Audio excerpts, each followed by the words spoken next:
savez avec moi que la croix n'est pas quelque chose d'honorable. Parce que ce n'est pas une institution divine, la croix. C'est d'abord une institution païenne. C'est un instrument pour les brigands, ceux qui sont en rupture de ban avec la société, les gens qu'on veut condamner. Donc lorsqu'on voit la croix, on voit le péché, on voit la condamnation, on voit les gens de mauvaise vie. Parce que la croix à l'origine n'a rien à voir avec quelque chose de bon. Mais aujourd'hui, c'est ce que l'Église utilise comme son symbole de foi. Nous avons la croix sur nos bâtiments d'église, dans nos maisons, sur nos coups. Nous prions avec la croix. Mais à l'origine, la croix n'est pas une bonne chose. Maintenant, comment Dieu utilise quelque chose qui n'est pas bon et enfin quelque chose qui est bon? Ça également, l'Église doit comprendre. Parce que nous servons un Dieu qui a la capacité de transformer ce qui n'a pas de sens en sens. Pourquoi Dieu utilise quelque chose qui est à l'origine la honte? Parce que la croix, c'est la honte. La croix, c'est pour les brigands. Les Romains l'ont instituée pour crucifier ceux qui sont les bandits de la société, les ratés de la société, les méchants de la société. Et c'est ce que Dieu utilise aujourd'hui pour sa gloire. Pour nous chrétiens, que représente la croix? Point numéro 1, la croix, c'est le sacrifice. Quand on parle de sacrifice, ça veut dire la croix est ce qui nous a accordé le salut, mais pas un sacrifice.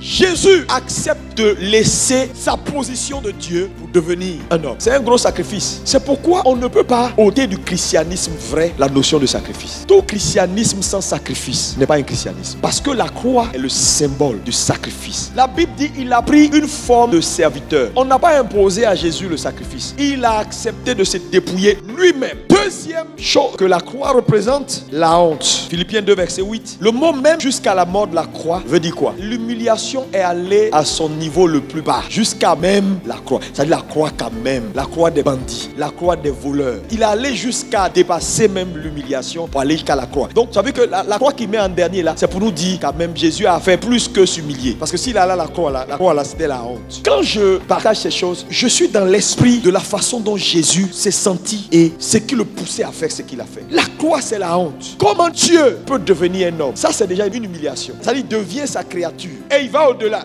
Troisième élément ici que représente la croix, c'est la souffrance. Vous savez, quand tu es malade, tu souffres un peu. Mais je veux que tu regardes Jésus et que tu aies une image. Voilà un homme qui n'a rien fait. Et toutes les maladies, tout ce qui est maux de tête que les gens ont eu et vont avoir dans sa petite tête lui seul. Tout ce qui est maux de dents, tous ceux qui vont vivre sur terre ont eu dans ses dents lui. Tout ce qui est maux d'yeux que quelqu'un va avoir, a eu maintenant dans ses yeux. Imagine n'importe quelle maladie que tu n'aimes pas. Même Corona, il a anticipé. Il n'y a pas quelque chose qui va frapper un homme que Jésus n'a pas pris. Même il a anticipé sur ce que les gens même vont imaginer.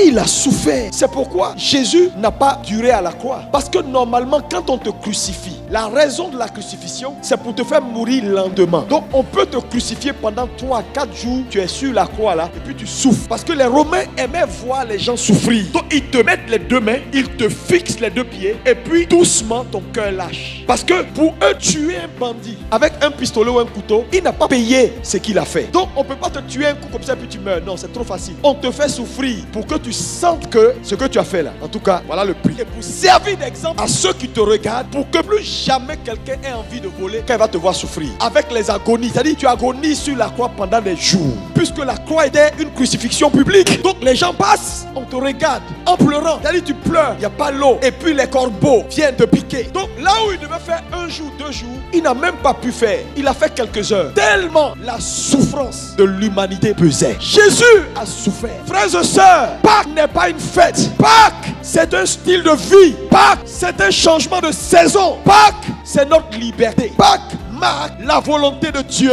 de ne plus jamais voir un homme souffrir. Aujourd'hui est jour de liberté.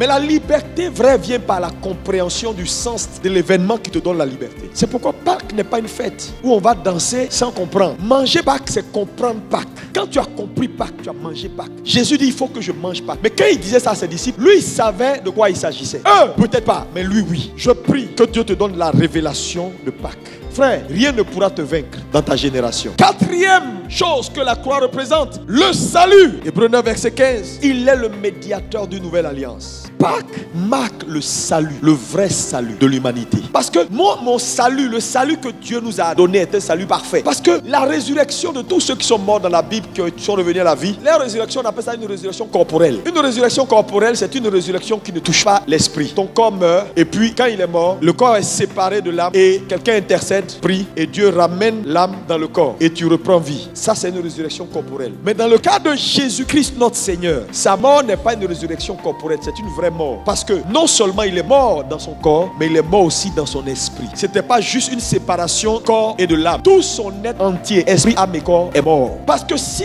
la résurrection de Jésus était simplement corporelle, aucun d'entre vous là ne peut avoir le salut. Parce que le salut, ce n'est pas le corps. Le salut, c'est l'esprit. C'est pourquoi tu peux naître de nouveau. Parce que n'oubliez pas que le péché d'Adam, la séparation d'Adam avec Dieu était d'abord spirituelle. Parce que lorsqu'Adam mangeait de l'arbre de la connaissance du bien et du mal, est-ce qu'il est mort physiquement? Mais la Bible dit il était mort. De quelle mort la Bible parlait? De la mort spirituelle. Donc la mort spirituelle n'est pas une mort physique. Quand tu es mort spirituellement, c'est ton esprit qui est mort. Donc si Jésus doit restaurer l'humanité, ce n'est pas un problème corporel d'abord. Bien que le problème corporel soit important parce que dans notre corps, il y a la maladie, il y a la faiblesse, il y a la souffrance et qu'il devait restaurer ça. Mais d'abord, son esprit devait mourir. Pour que son esprit revenant à la vie, nous on ait aussi la possibilité d'avoir notre esprit revenant à la vie. Donc Jésus est le premier à initier le passage de la mort spirituelle à la vie spirituelle. Voilà pourquoi quand quelqu'un est mort dans son esprit, s'il se répand, il peut recevoir la vie. Maintenant tu me diras, mais pasteur, comment Jésus est mort dans son esprit? Oui, il est mort dans son esprit. La preuve est simple. Psaume 22 l'a prophétisé d'abord. Et Jésus l'a dit plus tard. Père, Père, pourquoi m'as-tu abandonné? La mort spirituelle, c'est-à-dire on tue un esprit avec le péché. Quand Jésus est devenu péché, parce qu'il a porté le péché de l'humanité, le Père l'a quitté. Quand le Père te quitte, tu es spirituellement mort. Donc quand il a crié sur la croix, Père, pourquoi m'as-tu abandonné? Dieu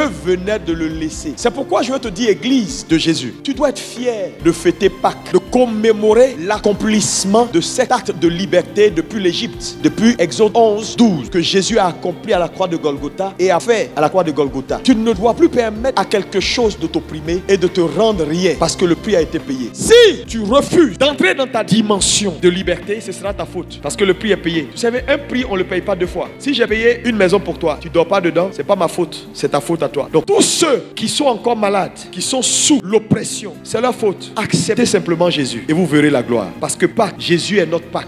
Et je le dis et je le répète, Jésus connaissait la mort de la croix parce qu'il vivait en Israël. Et c'était comme ça en Israël, on tuait les bandits. Donc plusieurs fois, il a dû voir des gens crucifiés. Donc il a dû voir le mode opératoire de la crucifixion et la honte que ça représente et son aspect public. Et à chaque fois qu'il voyait quelqu'un crucifié, il pouvait se rappeler de ce qui allait lui arriver. Voilà pourquoi la crucifixion ou la mort à la croix n'a pas été une surprise pour Jésus. Il a annoncé plusieurs fois à ses disciples. Il a même dit à Pierre, dans Matthieu 16, verset 23, et Pierre l'a refusé pour dire non, non, non, non, nous on ne peut pas accepter ça. Mais le refus de Pierre est lié simplement à un problème culturel. Pierre était juif et les juifs avaient un problème avec la croix parce que la croix était une mort honteuse. Donc les disciples ne pouvaient pas accepter que leur héros, leur chef meure d'une mort aussi honteuse. On ne peut pas accepter ça. La mort de la croix, on préfère que tu meurs, mais pas la croix, Seigneur. Jamais de la vie nous on va accepter ça. C'est comme on dit quelqu'un est mort par chaise électrique. La chaise électrique aux États-Unis, ça représente quoi? Tu es un gros criminel. Un criminel, ça dit ton crime doit être un crime qu'on ne peut même pas qualifier. Parce que c'est ceux qui ont des crimes de sang, des crimes difficiles qu'on met à mort par la chaise. Si ton père a été tué à la chaise, tu ne vas pas prendre ça pour faire publicité. Donc les disciples n'étaient pas d'accord que aussi Jésus associe sa vie et sa mort à quelque chose d'aussi honteux.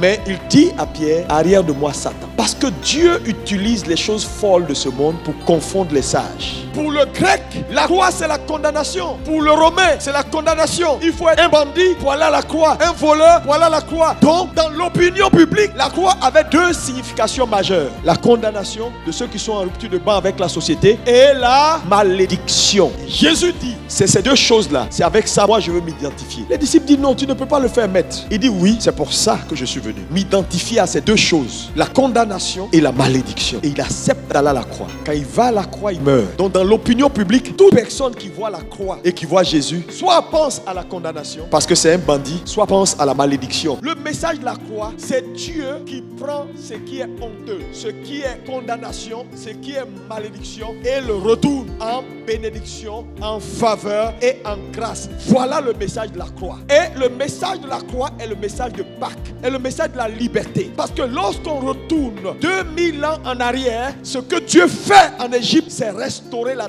dignité du peuple en les libérant de l'oppression et de l'esclavage de Pharaon. Donc Dieu est dans un business de restauration de la dignité, de la gloire perdue. Voilà Pâques. Pâques est jour d'espoir. Jésus savait qu'il allait mourir à la croix. Il a accepté. Pourquoi? Parce que dans l'opinion publique, il y avait deux pensées. La croix, c'est la condamnation. La croix, c'est la malédiction. Mais il est venu justement pour prendre quoi? Notre condamnation et notre malédiction. Donc, lorsque Jésus décide d'aller à la croix, c'est s'identifier à nous afin que plus jamais la malédiction ait effet sur toi et la condamnation ait effet sur toi. C'est pourquoi la Bible dit, il n'y a plus de condamnation pour ceux qui sont en Jésus-Christ de Nazareth. Est-ce que tu peux lever la main et dire, il n'y a plus maintenant de condamnation pour moi au nom de Jésus?